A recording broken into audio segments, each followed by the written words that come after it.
Okay, yeah, I'm terribly sorry about the I'm terribly sorry about the repeated Zoom things. I'm pretty sure I have premium, but then for some reason they seem to have stopped. Maybe it's because I'm sharing it. Yeah. So maybe they picked up on that. Yeah. So yeah, because I'm borrowing it from a friend, so maybe they picked up on that. Uh yeah, but let me see. I think hopefully it's enough to at least do it just one more time. But anyway, so where were we? We're talking about the time evolution operator, and we derive the time evolution operator as a time order exponential. So what this exponential roughly means is that what this exponential actually precisely means is that if an exponential of a, right, we actually need to do um okay, that doesn't really make sense because if it's a fixed a, then there's no point in doing time ordering. So if an exponential of integral from 0 to t of a dt, then that means that I first need to do Taylor expansion. So 1 plus integral from 0 to t a of t1 dt1, right? The t1 meaning the variable I integrate over dt dt. Okay, then I do I'm just gonna put okay, I'm gonna rewrite this in a slightly different way. I'm gonna put this dt1 in front so that it'll be easier to insert the time. So this dt1 a of t1, and then this dt2, so d1 t1 so I integrate twice, right? dt2. So this is if I didn't have the time. What I'm writing right now is if I didn't have the time, ordered exponential, right? This is just a normal exponential, a of t1, a of t2, yeah, plus so on. So this is 0 to t. I'll just write one more, right? Just to really drive home the point. dt2, dt3, uh, and this is a of t1, a of t2, and a of t3. So this is just this is just writing the exponential of operator. Remember, A is an operator, so these cannot commute. So these cannot commute. Yeah. So now if I put in a time ordered exponential, then it just means that I need to time order every single one of them over here. And time ordering of two operators, A of t and B of t prime, right, just means that I care about the order in which the whichever comes first, right? If t less than t prime, then I want to apply a of t first, then b of t prime. If t prime is less than t, then I want to swap the order, right? Basically, the earliest one comes on the right because the right one is applied first. So that's what this time order exponential is about, and I hope that clears up. Yeah. Okay, so this time order exponential will appear once again later because we have a very similar equation. And in general, actually, this time, we see this gonna appear later again in the interaction picture because we have a very similar differential equation. Every time you have a differential equation which involves d of dt of u of t, or anything, let's say a of t in general, equals to some b and a. Every time you see such a thing, right? Every time you see such a differential equation in general, um, you get a time order exponential. It might not even be time. So for example, if this is d over d lambda, right, then you get a lambda order exponential roughly. And this is actually going to show up in Wilson loops again, which when we talk about topological field theory. So Wilson loops are observables that are just that instead of the operator going through time, right, you actually, instead of the operator evolving through time, you actually, in Wilson loops, the operator is referring to uh some the op the time, so-called time in this case, is referring to a path inside uh some fiber. So we see over here that if we have such an equation, right, dg over dt, right, equals to something of g, right, this thing is an equation for something known as the horizontal lift, right, from basically taking a small digression because this is interesting, right? If we have some base manifold M, and then we have some space over it, space of the space of all, some space of all the, sorry, let me just close the diagram. We have space of all, we have some path in the base manifold P, and we want to lift, this path into a path in the total space, right? This is talking about manifold theory and fiber bundles. Then we actually see a very similar equation, right? Where G is actually an element of the Lie group. And this is actually given by the path ordering operator, path ordered exponential on the gauge field A. And yeah, so this is just, yeah, we see something like that. It's called a Wilson loop. And it's quite nice. Yeah. So we actually see this thing appear many times every time you see such a differential equation of this form. And it's due to the fact that B and A cannot commute. If B and A commute, then we if all the operators commute, then our life would be much easier because there wouldn't be a time order exponential. Yeah, there wouldn't be a time ordering over here. So yeah, this is just a general structure we see appear in quantum mechanics. Chinghao, I have a question so here. okay. Yeah, what's Can your I ask a question? Okay. Yeah, sure. So, can you write down explicit representation of the time ordered matrix, and then like how do you make sure that the matrix to order two Hamiltonians HT1 and HT2 is the same one as the one ordering a lot more operators like HT1, T2, T3, T4, T5. Oh, so you're saying that how can I, so one your question has roughly two parts. One of it is saying can I find the explicit expression for this, U of t, is it? Explicitly, like, Yes, can yes. can I write it explicitly? And this, okay, so Also that's the first part. the time the T exponential, the T matrix, the time order matrix. So you're saying the second part of the question, is it saying that how do I make sure that the, just now I demonstrated it for HT2 and HT3, but how can I generalize it to multiple H's where there could be 4 or 5 and so on? Is that your question? Yes, and then how do you make sure that the matrix T is the same for all the terms, the time ordering matrix T? Oh, so you're Yeah, saying like how can I make sure that the H as the T is, you're saying this T, is it? This T, the big T yes, or the yes, small yes, T? the big Oh, the T. big T. So you're saying I get what I mean. So you're saying T exponential, right? Um, okay, so you're saying T exponential equals to 1 plus, I have a T of H, right? And then I have a T of HH, and I have a T of HHH.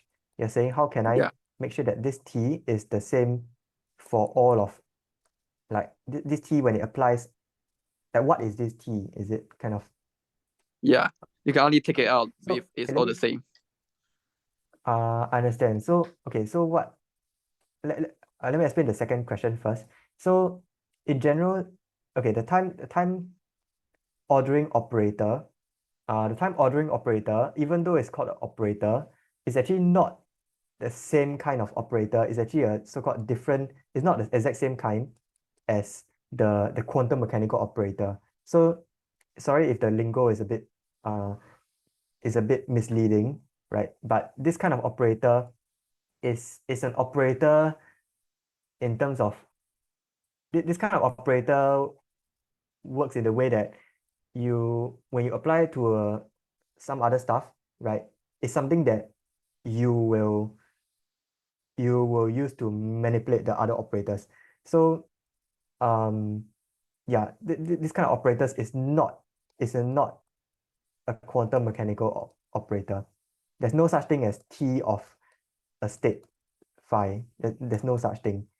Yeah. So this operator X is purely defined by how it acts on other operators A and B, or A, B, and C.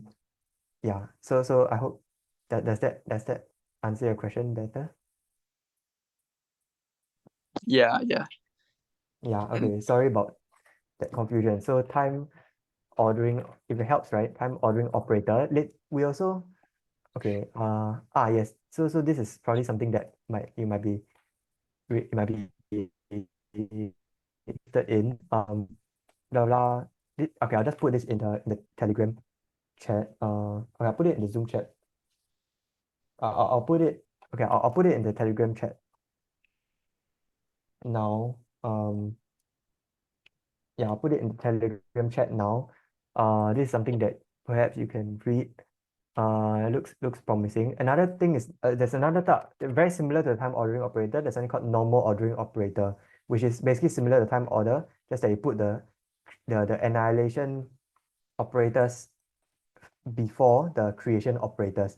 This would be required when we want to get rid of some infinities, the 0 point energy when we talk about canonical quantization. So this basically lives in this has the same spirit. The normal ordering operator has the same spirit as the time ordering operator, in that they are not operators that act on the Hilbert space, but rather they are operators that they are they are perhaps a better way to describe them would be uh the time, if you're up to me, maybe I'll say the time ordering algorithm, or uh time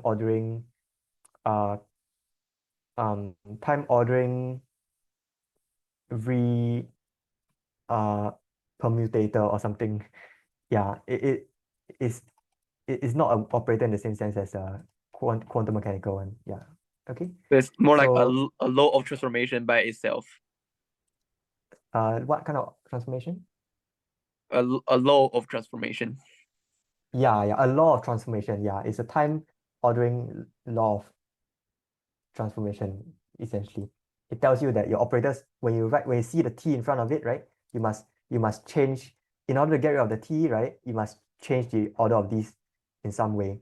It doesn't have a physical uh, representation in the sense. Okay, as for Okay. whether, yeah, great. Thanks for asking that question. It's a good question.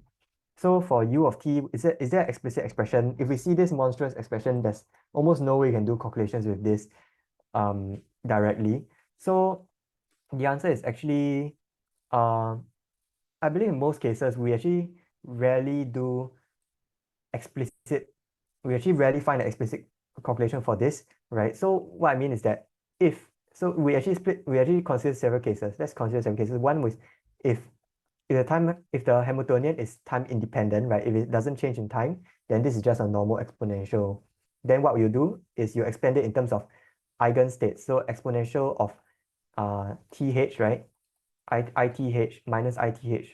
This, when it acts on, so if u equals to that, and if u acts on, if you want this to act on if you want this u to act on a state psi, right? Then this exponential of this operator is scary. So what do you want to do? We want to expand psi in terms of the energy eigenbasis. So it'll be like it'll be psi of 1, then this is the first energy eigenbasis, where that what first energy eigenstate plus psi of 2, second energy eigenstate plus so on. So this is a sum across all energy eigenstates psi of n, e of n, where each e of n, right, is the eigenstate of the Hamiltonian. Uh, uh, e of n. Okay, maybe I should have called it the eigenstate n instead. I should have called it eigenstate n. Perhaps there'll be yeah. So this actually leads us to the time. So this actually we see that we actually recover the time independent, right, Schrodinger equation. So this is where the time independent Schrodinger equation comes from. When we want to express, when we see that the Hamiltonian is time independent, it doesn't change in time, right? There's no time dependence. Then we to solve for time evolution operator, uh, it's most convenient to express any quantum state in terms of the energy eigenbasis. So this is energy eigenbasis. So that's one answer to your question for the case where there's no time dependence. Is that good? Yeah. Okay. So that's for if H has no time dependence. But in general, the world is changing, right? I mean, your magnetic field can change, so surely spins can change. So actually that leads to a very nice set of that actually leads to a very nice series of frameworks. 805. I believe there's plenty of lectures in here that demonstrate it. Let me see. Okay, maybe it's not 805. I think it's 806. All Yeah, right. I think it's 806 by this Barton Zuibach guy. Yeah, so let me just okay, so that actually leads to let me find the exact thing. Okay, this perturbation theory. I remember specifically there's something that I studied for my research. It's known as Landau-Zener transitions. I'm pretty sure they teach. Yes. So let me just copy this link. So lecture 16.4 of 806, right? Landau-Zener transitions. This is a case where this is one of the cases where you actually make use where you actually make use of there's a framework where okay, sorry, let me just rephrase it that properly. So h of t, right? There's a framework in which if h of t changes slowly, meaning that the slowly meaning that the yeah, roughly speaking, it changes slowly, then there's a precise sense we can do slowly in the case of limits, right? Where t roughly goes, we take the limits, it goes to infinity, things like that. But if the Hamiltonian changes very slowly, then we can actually apply something called the adiabatic approximation. And this adiabatic approximation, right? Adiabatic theorem is something in quantum mechanics where tells you if your state is changing slowly, meaning wait, to give you a sense of time scales, how slowly is slowly? Is it the age of the universe? Not really. Slowly roughly means in comparison, comparing against the the the the the the frequencies of the system, meaning you solve the energy eigen you solve for the energy eigen states, right? E, and from energy eigenstates E equals to h bar omega, right? So you get the frequencies over here. And if the frequency is very fast, right? So E equals to H, E equals to H, E equals to HF, and HF is H over T, roughly speaking. So this time, it gives you a sense of the time scale. So if the energies are very high, then the time scales are very small. So your h of t can be on the order of, let's say, microseconds, right? Microseconds would be considered uh, very slow for high energies. So, I'm saying is that in the case of high energy, right, microseconds might be considered slow. But in the case where the energy is very low, if the energy is very low, the time t is in the denominator is very big. So maybe in the case where low energy cases, right? In the case of low energy cases, then your time scale slowly could mean maybe a couple of minutes. And so what are examples of this? In this case, we could be talking about things like Rabi oscillations, right? Coming from atomic physics, right? Coming from atomic physics, we have Rabi oscillations that, wow, they're spinning like crazy. But on this case, we could be talking about fluorescence of light sticks, right? Light sticks are a form of you break the chemical, right? Then there's some chemical reaction. The chemical reaction causes the electrons to jump into a higher energy state, and when they fall back down, they emit light. So yeah, these are all under atomic physics. I don't know the exact details, but generally speaking, that's what I mean by slowly. Okay, then going back to the adiabatic approximation, there's an adiabatic theorem that basically tells you that the eigenstates, if you have two energy eigenstates, uh, if you change the system slow enough, right, the two energy eigenstates, they have energy eigen values, right? They are two real numbers. They if you change it slow enough, right, you change the system slow enough, they will not touch each other. And that will allow you to, that approximation would allow you to do some calculations, and those calculations, yeah, there's a framework in that. So yeah, in general, that's the case. Most of the time, uh yeah, so I hope that answers your question roughly. So in terms of explicit expressions for U of t, right, for a general Hamiltonian, it is quite hard. But in the cases where you have certain approximations, you can apply these approximations and they could be possible, possibly achievable. Yeah. Okay. That helps a lot. So Thanks. okay, thank you. That's a very interesting question. Yeah. Okay. So so yeah, as mentioned previously, in the special case where the time is independent, we see this, which is very familiar. This is just a time evolution operator we see in a lot of beginner textbooks. Okay, so that's awesome, right? That's the Schrodinger picture. Now we're done with Schrodinger picture. Let's talk about Heisenberg picture. So if we put the brackets around, if we put Heisenberg picture, if we put the brackets around the operator, right? Then the operator itself has time dependence, but the time evolution operator U, right, which got the expression for explicitly, right, already from the Schrodinger picture, that it would the time evolution operator would govern how the Schrodinger, how the operator um evolves in time. So we have this, right? So that's where you often see the subscript A of H. A of H meaning A of H, right, is evolution, right? Whereas A of S is time dependence. So it's important to distinguish the two, and this is the relation relating the two. And remember, if you're ever confused, just remember that Heisenberg picture is just putting the brackets around different places, right? Because matrix multiplication is associative, so you can put the brackets anywhere you like. You cannot change the order because it's not commutative, but they are associative, so you can change the brackets. You can bracket it as you wish.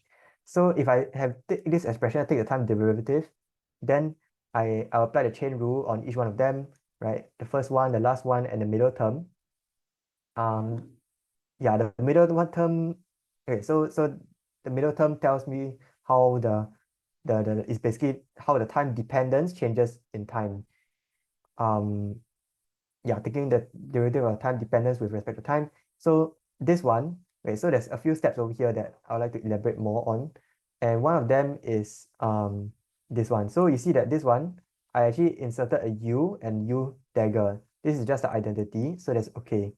Over here I also inserted identity, that's okay. And over here I've changed this term to this in terms of H, because this is just substituting our definition back into it, just that our operator A has changed to partial of A. Most of the time this will be 0. For example, in cases, most of the time this will be 0 because our operator seldom changes in time, but it's important to keep here for most generality. Okay, then now what can we do over here? We Okay, so now if I insert the identity operator, then this term is just A of H. This term is just A of H, right? And now we have these two guys over here. What are they? If we differentiate this, right? Remember, U in general is a function of time. Right? U in general is a function of time. However, U dagger U, right, is the identity which is not a function of time. So I can actually differentiate it and get 0, right? Differentiating both sides of this, I get 0 on the right hand side. The left hand side, I apply the chain rule, not chain rule, sorry, the product rule. Just now, I think over here I said chain rule. It's supposed to be product rule, right? Product rule.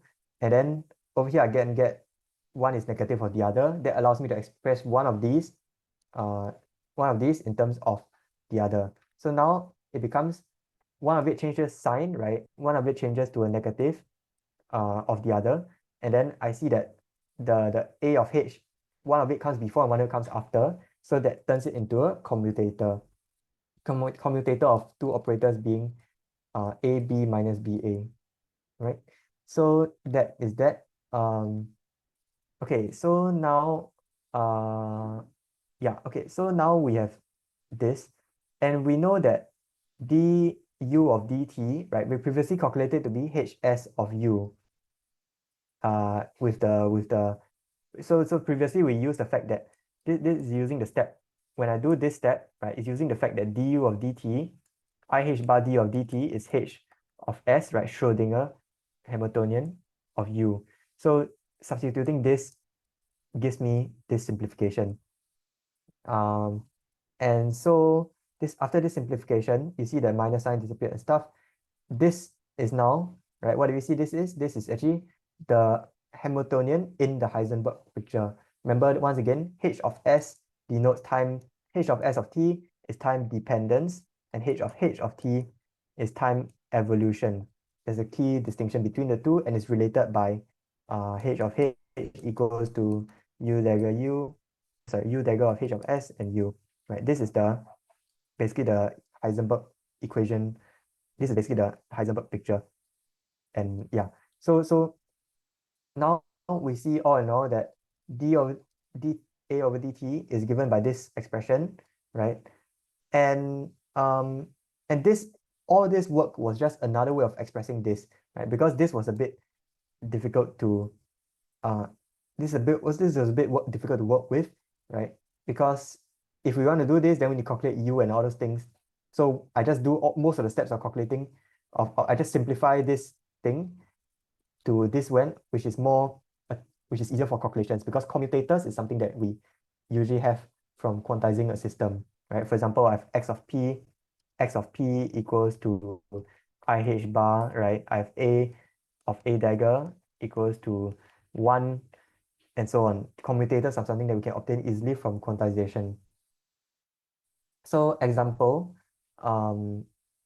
okay, so there's also another derivation of expanding. When I expand this one to the first order, but one can argue that, so when I'll expand it to first order, it holds in the first order, and yeah, and it, yeah, so there's just another alternative explanation, derivation, which I didn't include here, which you might see often. Yeah, so actually, I think it's probably good to show it over here. So okay, I'll just write it quickly, right? So u, we know u is exponential of minus I over h bar h of t, right? Which if I expand in the first order with respect to time, right, I get 1 minus I over h bar h of t. So if I, this one is essentially 1 minus I over h bar h of t of a s, right, of um of okay, this is actually assuming this is assuming h is no time dependence, right? Dependence, no time dependence. So it's actually a, this other derivation is actually a special case for, it only works in a special case where h has no time dependence. So and so actually this is the more general expression that is better, I guess. So okay, so we substitute it in, right? Oh, sorry, this should be plus and this should be minus. Yeah. Okay. So doing this, right, we expect, which are the terms in first order? We have AS being unaffected, with AS being unaffected, and then we have plus I over h bar t, basically h of AS minus AS of h, correct? And this is essentially this I over h bar t commutator of h and AS, right? Now in the case where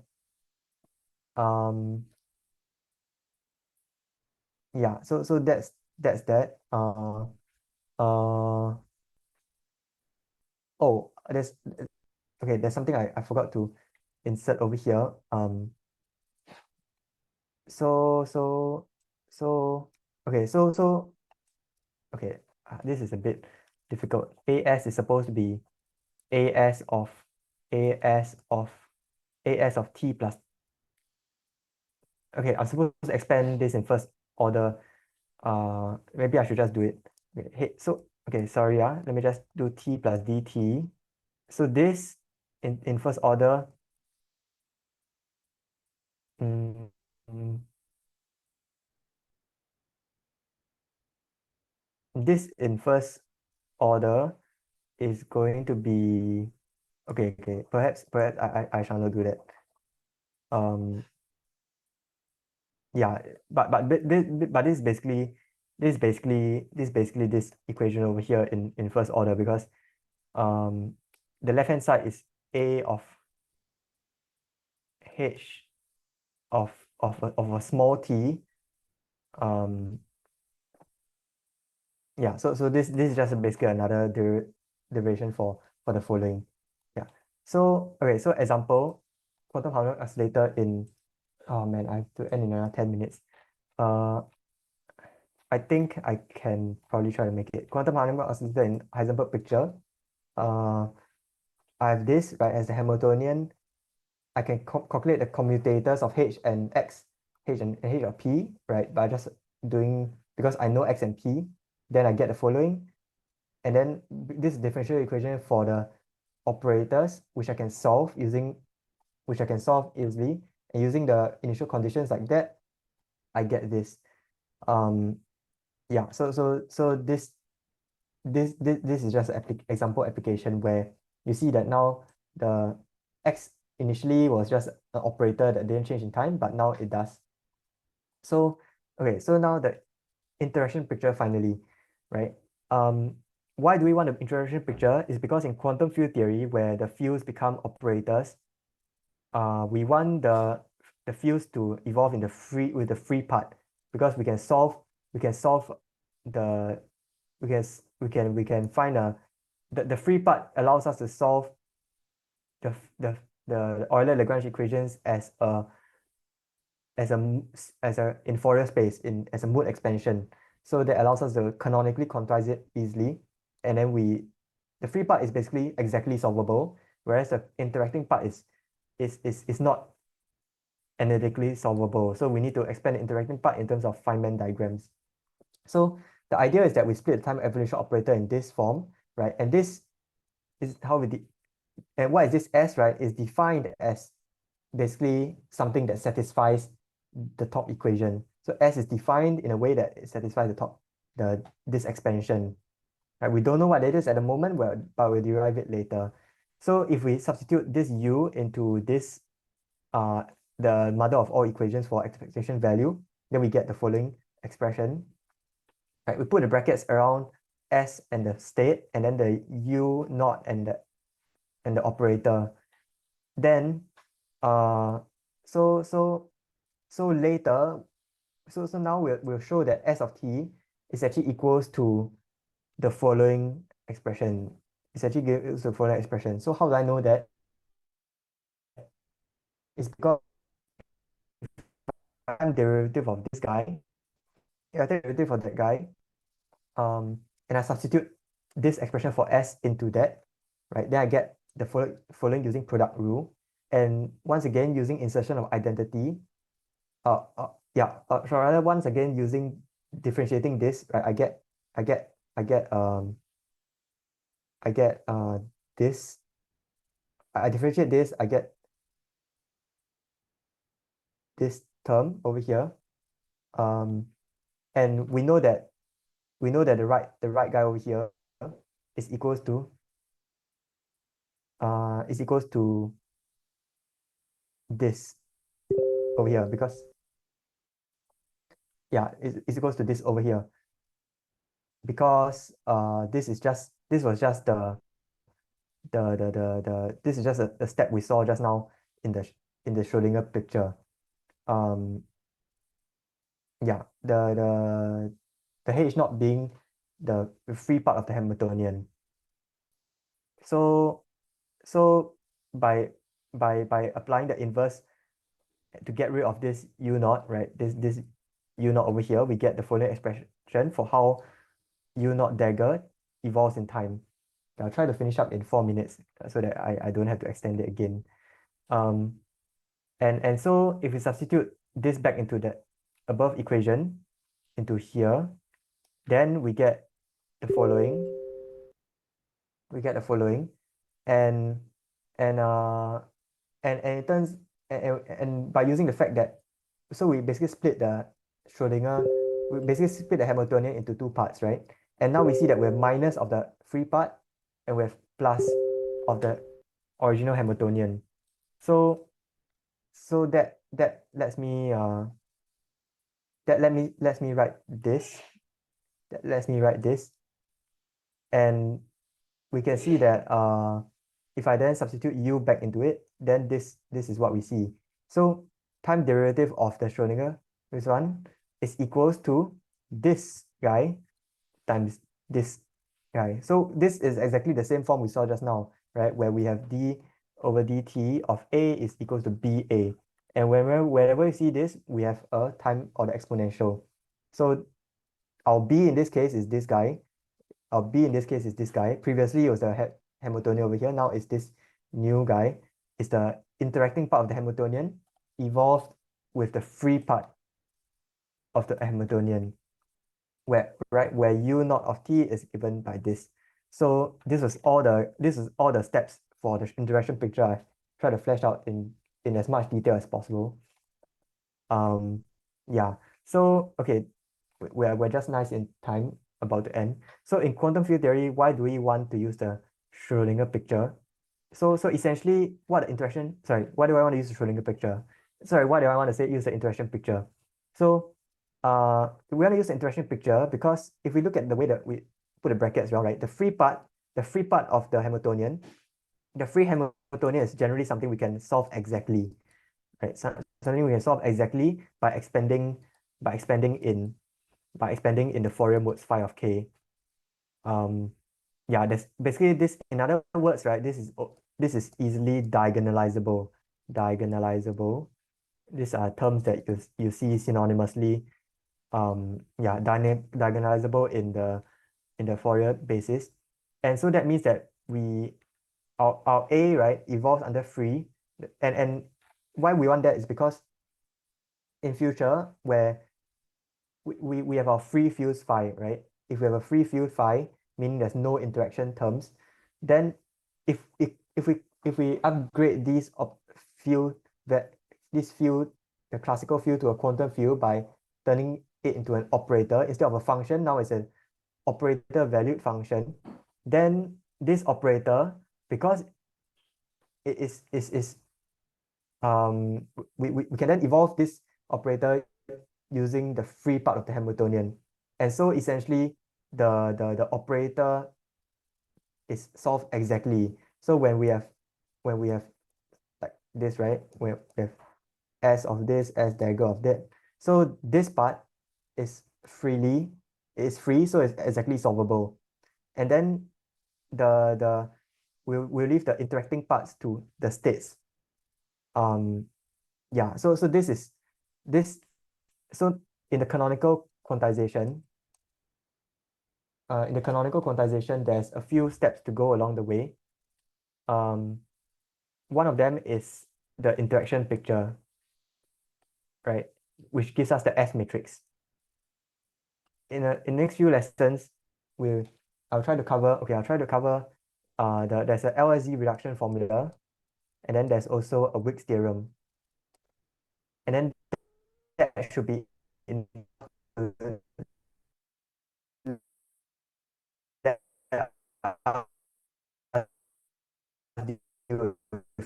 Feynman diagram, the canonical quantization picture. But to really touch on the path integral because on that bound that much. So if not, with less than, thanks for joining.